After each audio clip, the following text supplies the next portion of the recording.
I want to get us back on track to the topic of iteration.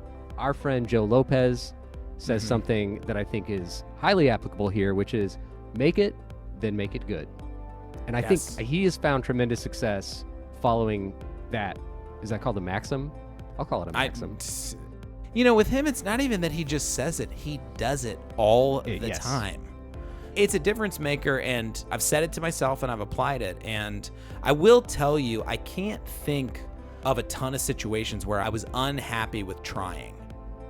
I can tell you a lot of situations where I've been disappointed with lack of try.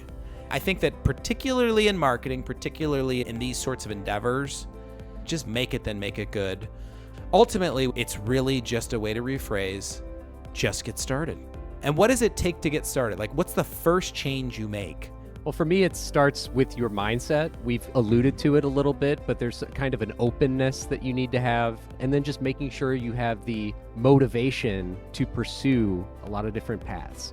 So the mindset, I know I can sit there and change my mindset. I think I've learned how to do that. Then the motivation, how do you get that motivation? Where does that come from? I think it comes from seeing wins. When you've got no wins in hand, that's tough. So you need some hope. You need some confidence. Maybe you need your best friend to slap you in the face and pour water on your head. Once you start to learn lessons that you can apply, I think that's addictive. I think that feels good. So that can start to build motivation for continued iteration, which then, of course, creates momentum, especially when you start to see success.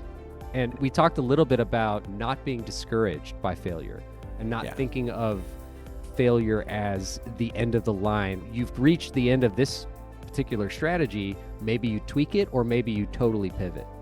Yeah, it's not failure's not an option. Failure's a planned part of it, so that you know that it's like, okay, I know because we're going to get to this next station and then we're going to get on the next train. Now I'm moving forward and I have that momentum that I can then build something because now I know where I'm going and I'm learning more about the destination as I go.